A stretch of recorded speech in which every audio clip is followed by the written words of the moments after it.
listen, there's a place for performance marketing, right? There's a place for brand marketing. There's a place for conversion marketing. They should not be competing with one another, but they have to work in concert with one another for a brand to do it well.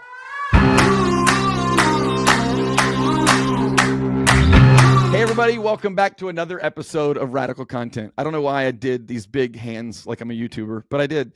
My name is Eric. Super excited for today's podcast. We've been trying to have it for a while. I'm going to blame myself more than Lou and moving my schedule around and making some mistakes, but we finally got it, Lou. You're on Radical Content. So pumped to have you, man. We made it. Yeah, it's a pleasure to be here. Thanks for joining me. Thanks for dealing with all the schedule fun on both sides, but excited to do this, man. Dude, so we've got a chance to meet and become fast friends over the past year. We've known a lot of the same people for many, many years, but you've got such an awesome story. So for those of you who don't know Lou, he's done some amazing jobs. We've got some similarities, and we'll talk about the old broadcast life that we both had, mine in radio, you in TV at some point. But from NBC Universal, covering news, doing a lot of news, spent a big time at Hilton. If you ever see anything that was done at Hilton when it comes to content, this was the guy that really built that and built it a great team. And then did some amazing stuff at Home Depot we're going to talk about today. And now is out there kind of helping more. He's a podcast host. Beyond the Newsroom is a podcast he's done in the past. He's won many, many awards when it comes to content. And so how's that for a setup? Was that pretty good? You're a good hype man. I might have to bring you on board. Yeah. All right, dude. Okay, so let's get going. So let me ask my first question. How did this start? Because we, unlike many people I get to interview, we did have a very similar background. I was in sports radio before I turned brand storyteller, and I can't even believe how I landed here, but I do love it. And you spent a ton of time at NBC in the family. I spent a ton of time in the NBC family as well, but a ton of time at NBC in news. So tell me just a little bit of how you caught that bug for branded storytelling. Well, again, we could go back even further, right? I think we have a lot more in common as we've talked about. I started my career in sports media, right? I started at Sports Illustrated was my first real adult job back in the day. And for people our age, Sports Illustrated was sort of the beacon of, sports media back in that era. So back when we had CDs and things like that, DVDs with Sports Illustrated. I remember I bought my first Blu-ray and I thought it was caught on for the future. So, but yeah, I think, grew up in a world where I wanted to work in media, wanted to work in journalism. Sports was a passion and sort of followed that along with the journalism track. So worked at SI, like I said, for a couple of years to start my career up in New York City. I had done internships both with SI and with the Associated Press and sports. Made the shift to traditional journalism when I was at NBC News, as you talked about. Obviously an amazing legacy news organization, has been around forever. And, I think we were in an interesting time for two reasons. One, as you talked about, it was the Comcast acquisition that happened in kind of the early 2010s, where NBC Universal became a much bigger thing. And we'll talk about that in a minute. But more than that is, I think linear news was trying to evolve beyond just broadcast, right? And I think this is, again, where you and I crossed over a bit. My role and my team's role was really to look at new mediums and new platforms with a social focus, particularly on reaching audiences. And I think that back at that time was very innovative in the way that we thought about not just how we create and distribute news, but also where news happens. And I think that was for me, a really enjoyable way to look at the news ecosystem in a different fashion. I made the shift from there sort of out of dumb luck, I would say, to brand stories, as we talk about.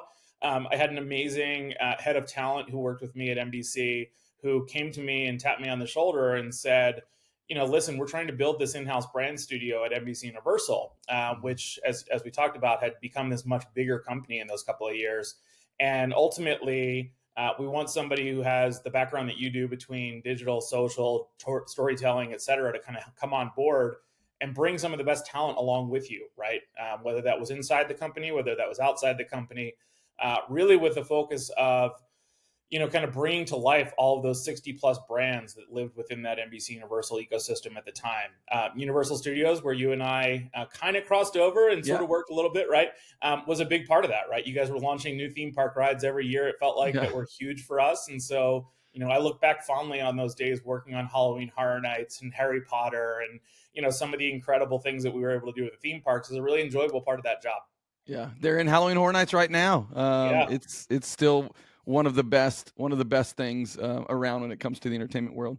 I got it. So get that background, and I was at an event this past weekend, and one of the things I was talking to people was so many marketers today are acting like still nothing has changed, right? And me and you know this. And sometimes it feels like an echo chamber when people like me and you talk to each other, but the people at Broad still don't really buy it to a certain extent. They don't really buy what we're selling all the time, Lou. We sound like the crazy people on the corner that are preaching like something that's insane, right?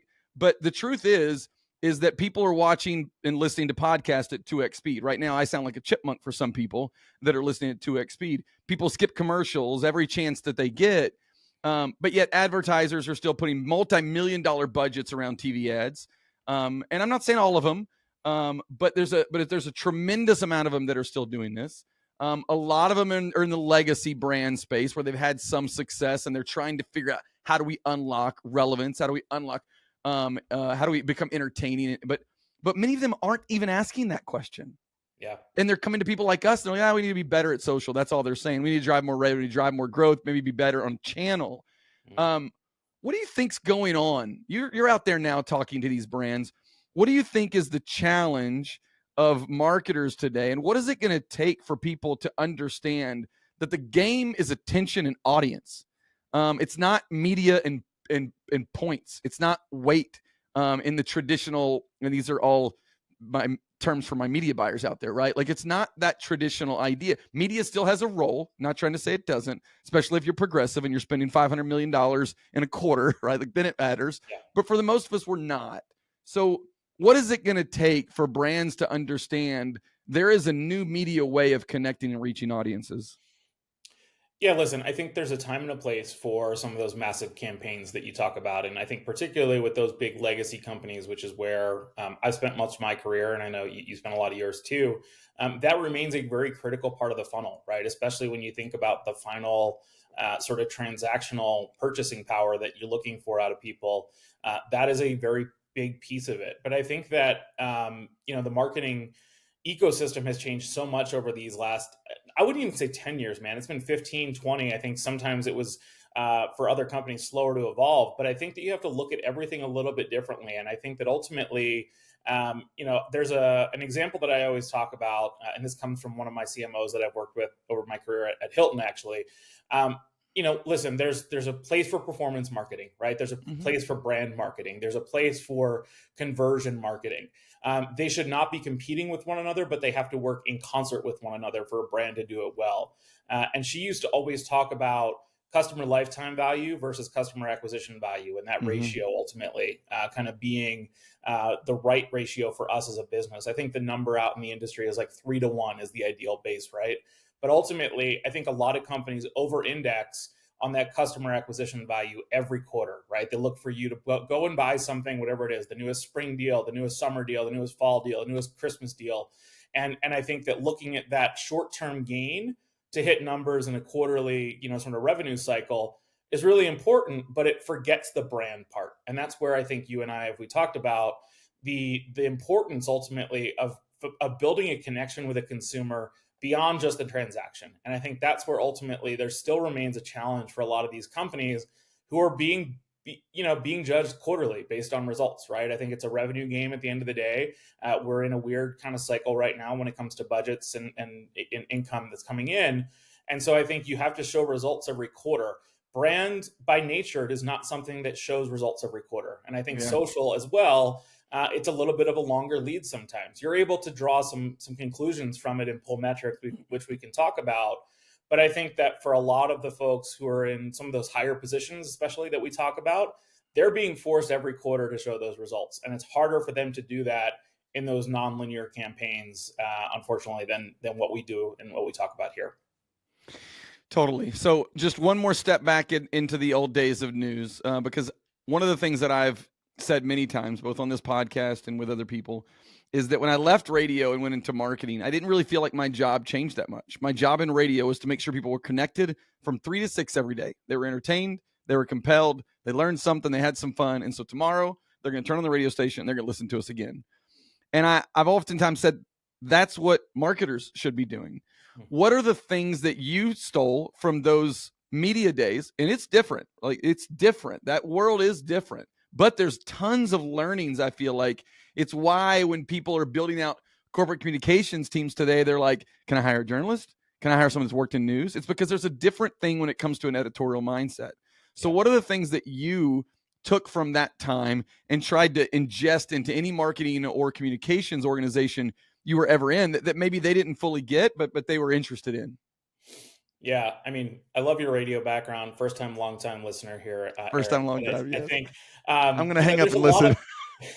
There's a lot of skills. I mean, this is where, particularly the podcast that I've created with my colleague Diana, Beyond the Newsroom, which you talked about, it really focuses on these skills, right? Because I think that one of the hardest things when you leave journalism is recognizing how those skills are going to translate. Well, the realization that we had was, oh my gosh, these actually translate to everything we do, right? Totally, and I think that there's not a day that goes by, genuinely to me, where there's not a skill that I pull from my old skill set to use in my new skill set. So I think we can go down a list here, but I think that being a curious person to me is really critical at the start, right? I think journalists by nature, they ask questions, they dig beyond the surface level, and they want to know more details. My friends give me a hard time about this anytime we go out, because I'll talk to everybody and get their story, but that's because I'm really fascinated by how they became what they are. So I think beyond curiosity, then, there's asking those important questions. I think that being able to work in big teams, small teams, being able to kind of do a little bit of everything, that sort of, ultimate like pocket knife skill, if you will, is something that you learn in journalism. Sometimes you're a one-man band. Sometimes you're super scrappy. Yeah, dude, totally. people in media and production, like, they are super scrappy and they can wear a ton of hats. You're right. Yeah, and so I think, listen, I've worked on projects where I've got a crew of 25, and I've worked on projects where I've got a crew of 3, right? And I'm very comfortable in both of those scenarios. And there's a time and a place for both of those. I think the third one I'll mention, and we can go again. I'm not going to take 25 minutes to go through these, but I think that story arc is always really critical to me too. And I think that it's where, to me, I saw an opportunity on the brand side, if I'm being honest, because I think that if you think about film, if you think about many forms of creative media, they follow a very creative narrative arc, right? There's a protagonist, there's a conflict, and there's a solution at the end in some regards, right? And I think looking at those 3 acts of stories, it really does translate to brands too. And I think ultimately, what we tried to do in all the companies that I've been in and the folks that I talked to today, it's not to tell a story as if we're a brand. It's to tell a story as if we're just a creative storyteller. And ultimately, if the brand comes through the right way, that means we did our job right. It's not about overselling.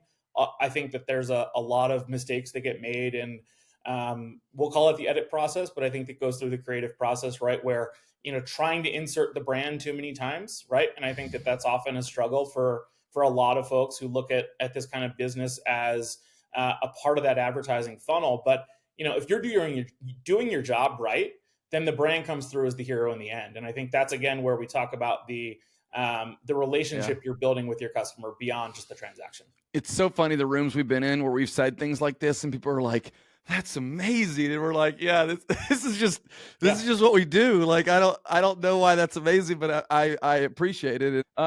But yeah, I mean, I've literally said those kind of similar words. It's like, how can Universal be the backdrop for this story? We're still going to come through, but how can we be the backdrop? And that's obviously a benefit when you've got a travel and tourism brand and then you've got a backdrop, right? A lot of people don't have that. So you did a little bit at Hilton, and I definitely did it at Universal.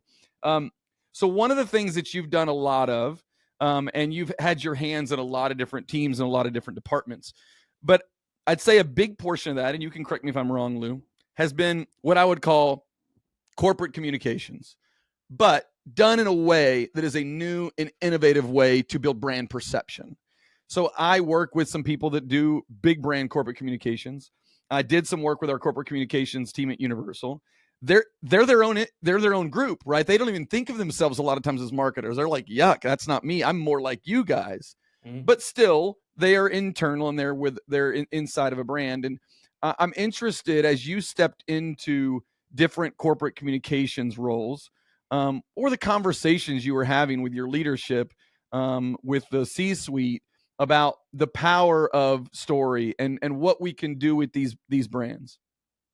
Yeah, it's a great question, and I think ultimately communications and marketing functions need to be more in line with one another than maybe they are in Yep. some of these companies, and I think that's always been the way that when I go in, we approach it. Right? Yes, we may be in communications, but if we're doing our job right, this is a collective kind of piece of work that we're creating with our marketing teams, and I think that the cool thing to me about communications folks by nature is two things. One, they are scrappy because they often come Yeah. from teams that don't have as big of a budget as the marketing team. Right. Right. And B, I think that they are often by nature good storytellers, to be honest with you, because a lot of their jobs, especially if they're a publicist or a good publicist, I should say, is to bet those stories in different publications. And so they're great partners to me and to you, I think, because they understand the value of the story and they understand that, not just anything is going to make sense here. On the other side of that, I think that ultimately, again, it's being comfortable with the idea that, if we do our jobs right and work in partner with the marketing team, that's when we're going to get the best results here. And I think that, I've been lucky in the organizations I've worked with because, while I may work on a Tuesday with a couple of my different comms colleagues on a project that's upcoming, I'm in meetings that same day with all of my marketing teams in the same way that I would be with the rest of the comms team. And so to me, it's really kind of breaking down some of these old school barriers that existed between comms and marketing. And I think that, for corporate communications people by nature, they should want to lean into the storytelling as a way in which to get their story out there. There's a great example from a couple of years ago. Microsoft is a company that I think did this really well 10 years ago, honestly. Yeah, it's been a bit. Yeah. When they built their new campus out in Redmond, right? And I don't know if you've heard this story, so just stop me if you want me to. No, I want to hear it. It was the idea that, listen, we could have Wired magazine come out here and do a probably 6 to 7 page feature on this beautiful new campus that we're building in Redmond. Or we could invest the storytelling chops to do this our way, get many different stories out of it, build a full website and kind of microsite out of it that then gets coverage from Wired and all these other places as a, earned media play. It lives on in perpetuity, right? It makes all of our employees proud to work here. And we don't have to go through that game of guessing what Wired is going to write. Because I think that's ultimately always a challenge when you talk about media outlets is you hope that they write really positive things. That may not be the story you get if you invite them into your doors. And so that was a great example to me. Again, going back a long time, but they said, let us invest in this storytelling platform beyond just the story itself. And if you go and look at it, I think it was 7 different chapters and videos and photos and text and everything else. Yeah, super immersive website. Yeah, I do know the story, and but the lesson there is, especially from a new media standpoint, you don't just have to pitch a story and hope and pray someone writes it. Go be great and tell your story. If you think your story is so compelling, go be great. Get the best videographers, the best cinematographers, hire really talented people, and you can own it. You can own the narrative. And by the way, you can also then take that and do it 100 times in the year, not that one time that you hope that you get on Wired. And what I would tell old school PR people is, and if you tell a real compelling story, they will still write it. They will still write it. They won't look at that and be like, oh, he didn't pitch that to me. If people care about that Microsoft story, then Wired's going to write about it, whether they came to them and they had, that's the other thing in PR is the exclusive. I had to give them the exclusive. And it's like, you do sometimes, but that's kind of a little bit of a old world. Again, if you can tell a really compelling story, which I don't want to act like anyone can do, because that is a really hard thing. So I love that Microsoft story. Right? I think to just pile onto that point really quickly, I think that there are a lot of PR people who think that, telling the story yourself, it puts it out there and then no media is ever going to want to touch it. Right. And I think that that's an old school way of thinking that ultimately to me, you talk to newsrooms and I talk to the people who I used to work with, right? This makes their job easier. They are thirsty. In a world in which they are constrained by resources, and we're not going to make this a media podcast, but newsrooms are smaller and people are more stretched. They're looking for any help they can get. And you as a brand, if you can give them a bunch of assets, a bunch of really great stuff that already helps them tell that story, you're making their job easier. And at the end of the day, that's building the relationship. So again, I think it's thinking a little more new school than old school in that PR. Yeah. So I want to keep going here. I was going to save this question until later, but I feel like we're picking on PR teams, so I figure why don't we just keep doing it? I'm kidding. I love all my PR people.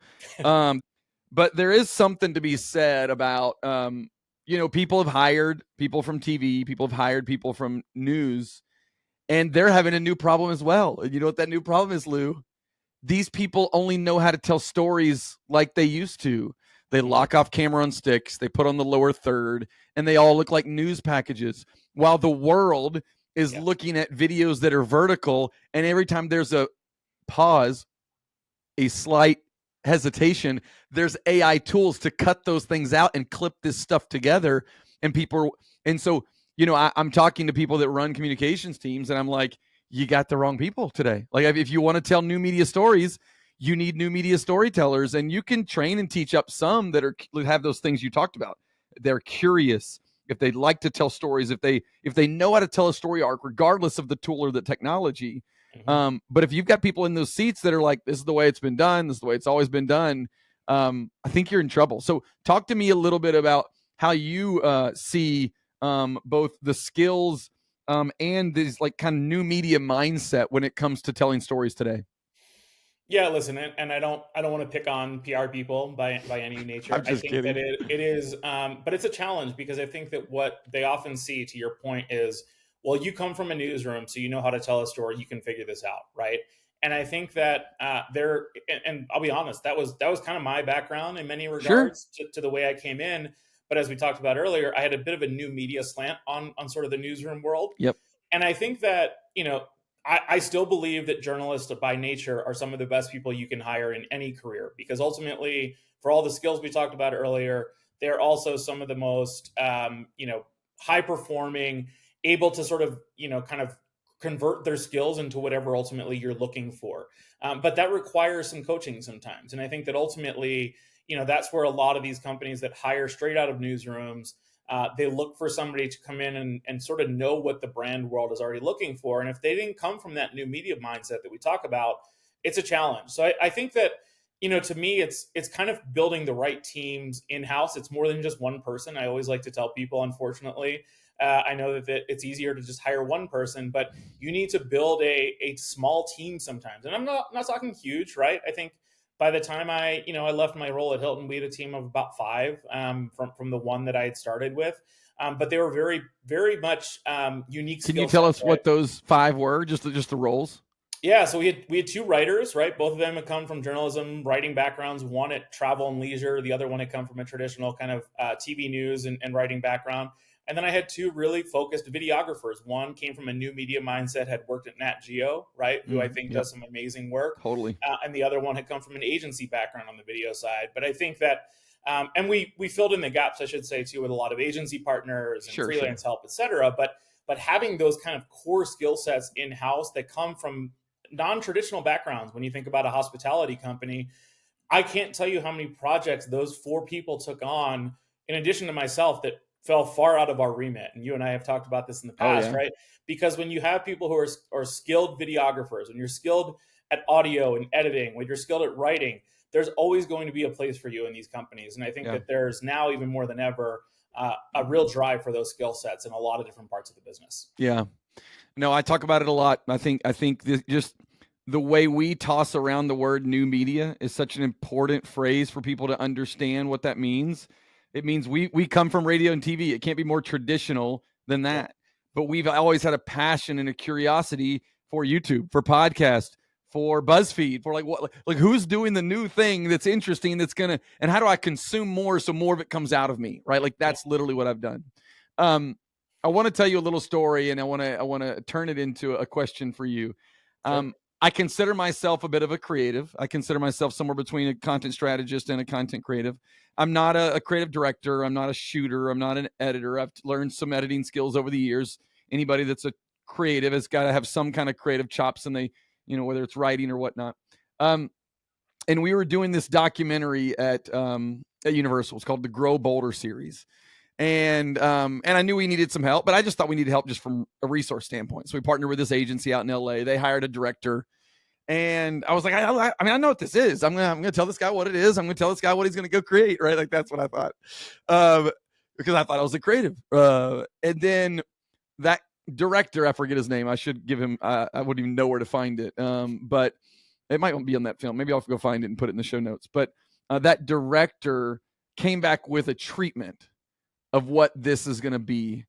And I sat back in my chair and I go, I'm not creative at all, right? Like, this guy put together a narrative and a story and texture and emotion. And then, by the way, like, he welcomed me onto the shoot. And at one point he did ask me a question, and I felt so blessed that he respects my creative opinion, because I am a creative. I'm just not the level of a creative that he is. And so in that moment, and again, I'm probably in my late 30s, executive, I learned that I'm not a creative compared to what's out there. And there are just amazing storytelling creatives out there that you've got to partner with and you've got to leverage to really bring your vision to life. So that sets up the question, which you kind of talked about a second ago.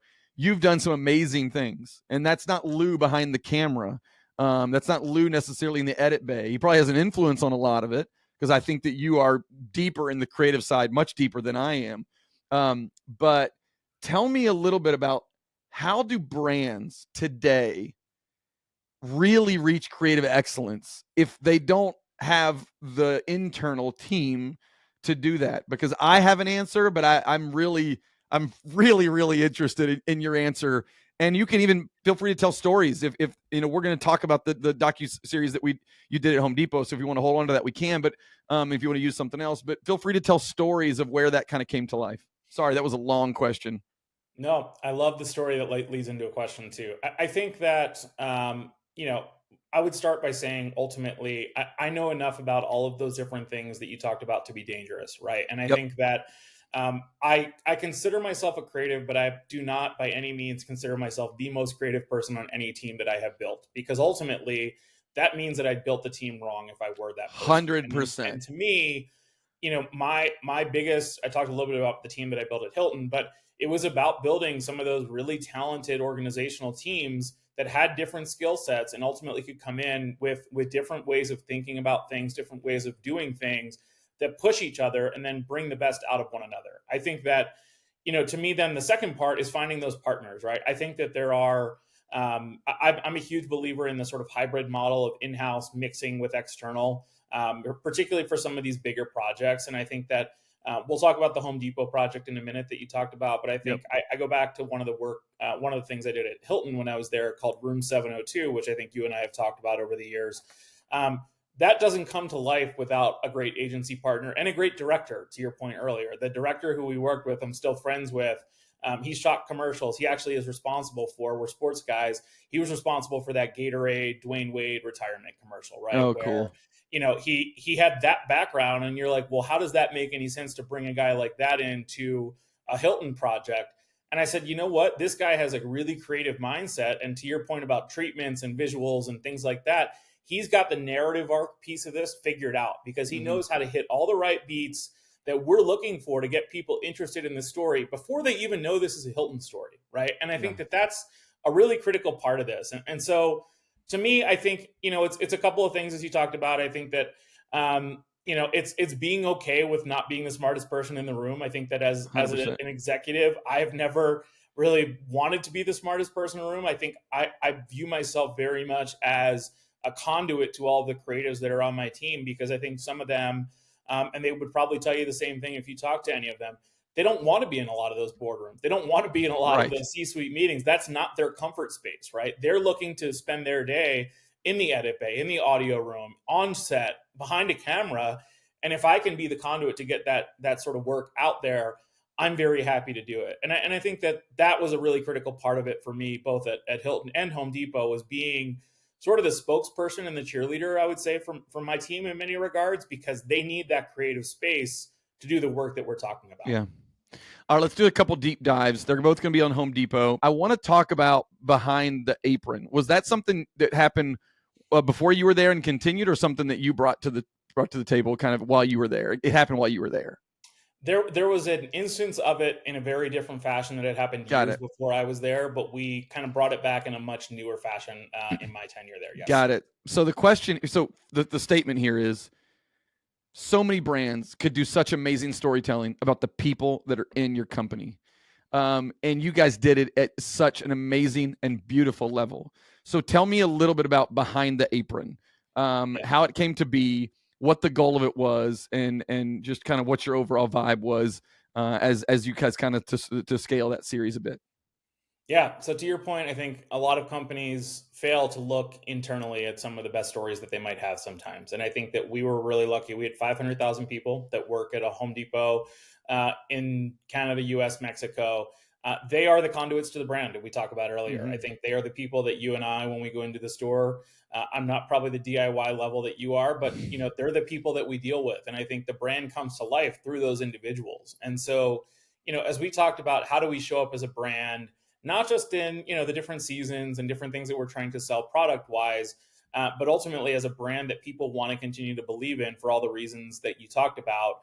There's a lot of consumer sentiment that we track around positive reactions to those customer interactions. And so Sure. for us, we really wanted to focus on some of these heroes, as we called them, bringing that culture, that vision to life every single day. And so Behind the Apron really started as a project to kind of shine a light more internally than externally, to be honest with you, because I think this is another part of the conversation when we talk corporate communications and the employee retention and employee positive kind of reaction piece.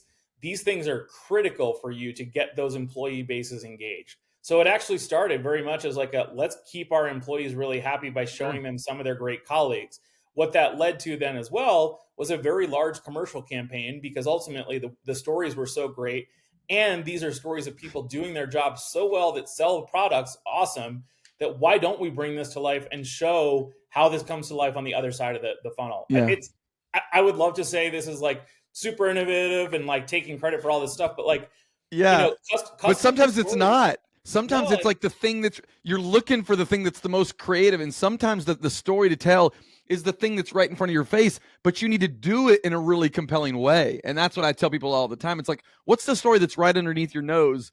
I'll say that sometimes when we leave a brainstorm. It's like, what's the thing we didn't think of that yep, we should just do, that we're not doing, right?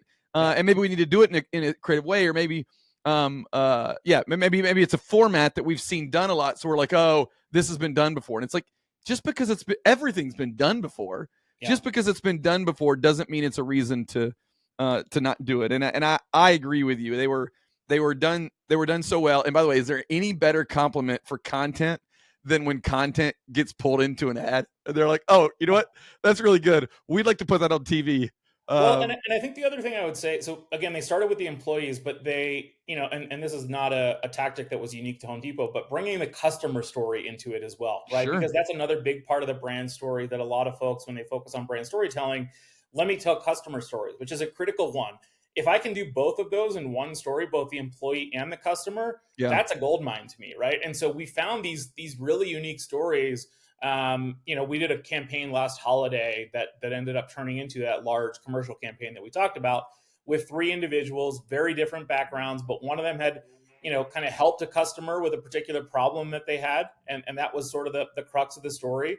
The other one had built her team, really to be the kind of leader that she had become over the course of her career. And the third one, he was just this really awesome guy that was an amazing manager. He was a dude that managed a store down in Huma, Louisiana. I don't know if you've been to the Bayou, but it's I about an think it's hour. Homa. I know Homa. Yeah. Okay. It's So, Homa, about an Louisiana. hour Yeah. south of New Orleans, and this guy came down there, I think it was 2018, 2019, after one of the big storms that had hit, and said, this is a community I want to be a part of, but not just because I want to work here. I want to be a part of this community. Yeah. And, did all these amazing things outside of the store, which was, again, just another big value Yeah. for us.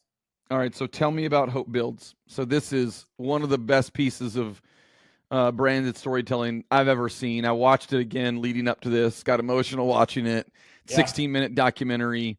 And it really showcases in real life the way Home Depot has kind of begun the story of helping and giving back when there's real disaster that strikes really the United States, or probably anywhere that Home Depot is So how did this come together? Yeah. And maybe what did you learn from this? Because this is an emotional piece of storytelling, and you don't go through an exercise this without coming out the other side of it. Not to sound super fluffy, but a little bit changed. Yeah. And again, you got to watch it to understand what I'm saying. So yeah, where did it come from? What did you learn from it? Yeah, this is a great example. We talked about different departments coming together and collaborating. This was a massive collaboration between marketing, communications, disaster response, our foundation, which was a critical part of our team. So all of those teams played a huge role in this, and we had a huge agency partner as well. I think where this started, to your point, was we had been at Home Depot doing disaster response for almost 30 years. Really, Hurricane Andrew was the kind of onset for us needing to formalize what that program looked like. And I think that it's easy to say, yes, we've got a corporate responsibility program. We do a lot in the community to respond to disasters. A lot of companies give money, right? And I think Home Depot for sure was one of those. But it's a lot more than that. And I think that the conversation we had was we need to show what it means to be a part of this community through disasters. And I think that's ultimately, before the disaster strikes, we had a unique value proposition, right? Because we were important in the build up to a storm, because you're buying supplies to kind of prepare. During the storm, it's a really critical place. If you're in the store or nearby, it serves as a shelter for some people. Mm-hmm. And then on the backside of the storm, it's a rebuild, right? For not just the community, but for the store itself in many cases.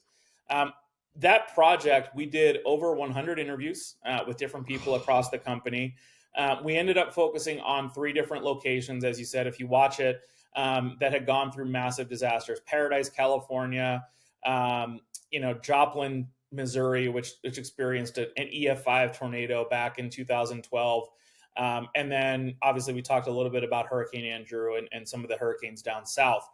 Now, what I think that story did really well is it brought to life this vision that there is a responsibility for companies beyond just sales, beyond just showing up in a community on a regular basis, to show up when people need it most. And that was, I think, a value that we talked about inside the company a lot, that we just wanted to bring to life through that project. And so it's another great example, I'm going to be honest with you, where we did not really intend for that to become a massive external campaign. It was really meant to be an internal celebration of 30 years of disaster response and recovery work that our teams have been doing.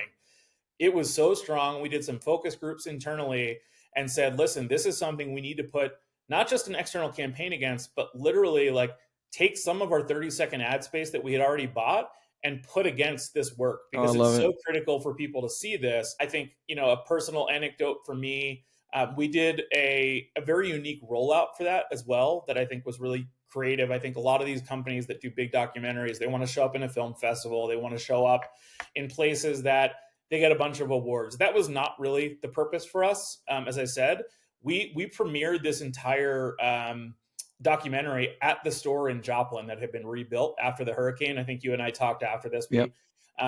We actually converted the lumber aisle into a little movie theater in Joplin, Missouri. Cool. And made it an experience, not just for the local community to come out, which was a big part of it. A lot of the local people who had gone through this disaster, but a lot of the people who had worked in the store 10 years ago, a lot of the people who were first responders during the storm, a lot of people from surrounding communities who came to that Home Depot really as a place to kind of rebuild when they were going through the worst of it. And so to me, that emotion that came out through that like one single day was such a big kind of check mark to me that we did this the right way throughout. And ultimately, it continues to live on. You can check it out, hopebuilds.homedepot.com. I think you can watch the whole film there. But yeah, it was a super cool project to work on. And again, I don't want to take too much of the credit here. This was a massive team effort ultimately that took a lot of amazing people to get done. And but it did amazing work for us too. The one thing I love about this, and I love bringing people on, I love the book, The Magic of Thinking Big. I think it's somewhere behind me. Because a lot of times we think in the box that we're in, right? But I like bringing people on like Lou that's done some crazy stuff. And you're going to listen to this and you're going to think, that's cool. That's not the budget I have. That's not the leadership that I have. That's not the organization that I live in. But the philosophies here that he's sharing remain the same. What does a brand need to tell stories? They need some passionate people. They need some talented people. They need a little permission just to get going, just to get started. That's for my small companies out there. For the big companies out there, you need a little influence and a little buy-in. I get it. And those things are not easy to come by. Me and Lou have spent many, many weeks in many, many boardrooms building decks and pushing giant rocks, what felt like uphill. But when you can do it, it systematically can build and change a brand. So last question here for you, and then I'll give you some time. So you went to a brand storytelling event this summer that I missed. I wanted to come up there, but I wasn't able to go this year. Trying to build a company, I'll be back. And they've got another one coming up. Buddy Rick puts these on twice a year. And you're very involved in what I would say it's a small niche for some, but for us, it's not a brand storytelling community. They actually exist. We talk about and we think about how can we help fund brand films? How can we get more buy-in for brand films? And so if you don't know that this exists, know that it exists, and we love it, and we nerd out about it. Yeah. Lou and a few others probably even more than me. But what did you learn from this year's, and maybe what are the things people need to think about if they were wanting to try to unlock some real kind of true native brand storytelling strategies in the future? Yeah, I think, thank you for the opportunity. That was a really great statement from you beforehand too. I think a lot of companies can learn from listening to people like you in these sort of scenarios. I think brand storytelling, listen, I am not a big conference person. I think you and I have probably talked about this in the past too. And so for me to be a big supporter of I'm going to call it a conference, it's more of an unconference than an actual conference, is a big deal. I think Rick Parkhill, who you talked about, has built this community with a bunch of other leaders. And what I love most about it, to be honest with you, is it's a collective of people much like us. There are a lot of people who come from brand backgrounds, a lot of people who are in brands still as creative leaders.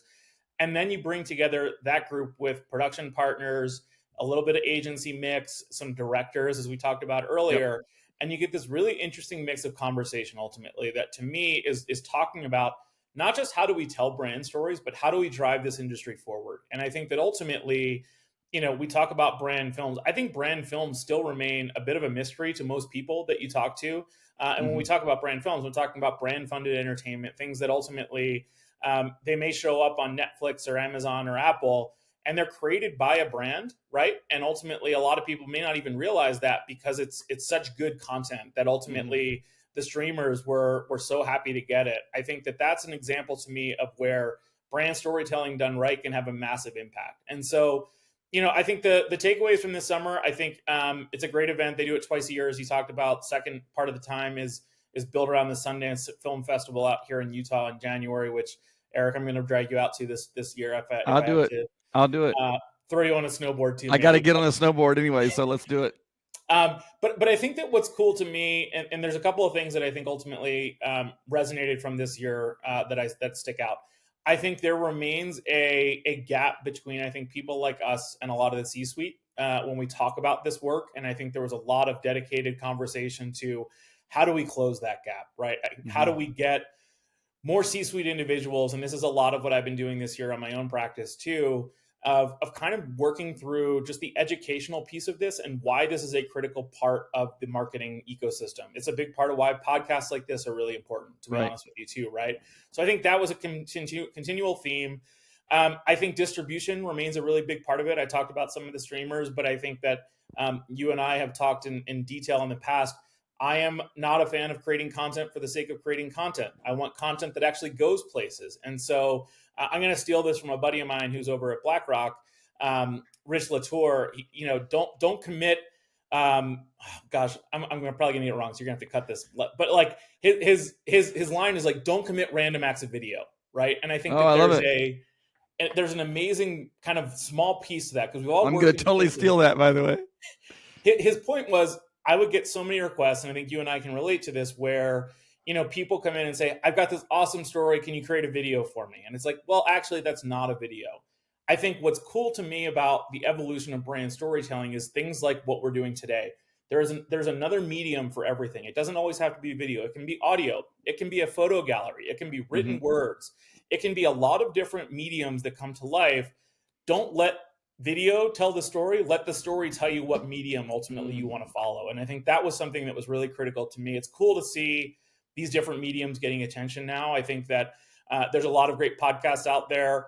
that do this from a brand perspective. I think if you're looking for a branded podcast that actually is really cool, like check out Behind Trader Joe's, for instance. I think they're an amazing example to me. It's a great community, but more than that, I think it's a responsibility that we all have, and I put this on the two of us as well, Eric, to like continue educating and advocating among a lot of other people in this industry. We are a small but powerful group, I would say, to sort of change the way that creative vision can happen in some of these companies, big and small. And I think that for the next generation of people who come up behind us, it is our critical responsibility to help to do that.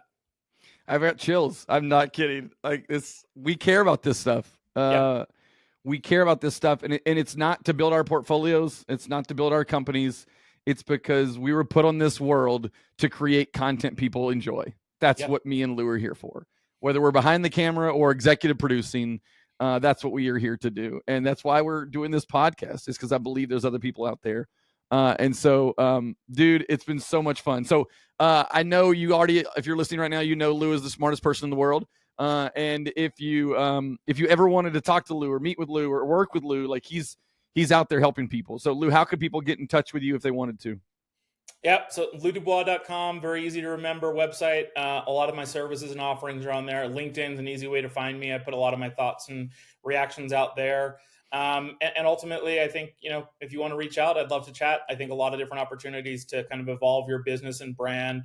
I'm doing a lot of work with agencies, as I talked about this year too, on the other side of the equation, because I think they are trying to figure out how best to work with brands. So, whether you're a brand, an agency, or an individual, I'm happy to talk with you. And Eric, I thank you, man. This has been fun. I know we've talked about doing this for a long time, but it's always great to chat it up with you as well. Yeah, it was totally worth the wait. Really, really was. And I wondered how this might feel like just our conversations, and it really did. There's like two cameras, but it really just feels like we're hanging out and chatting, and that's the goal. So, ladies and gentlemen, Lou Dubois, thank you so much for being on the show. That's another episode of Radical Content. We'll have another one coming up, I'm sure, very soon. But yeah, thanks, Lou. We'll see everybody. Bye.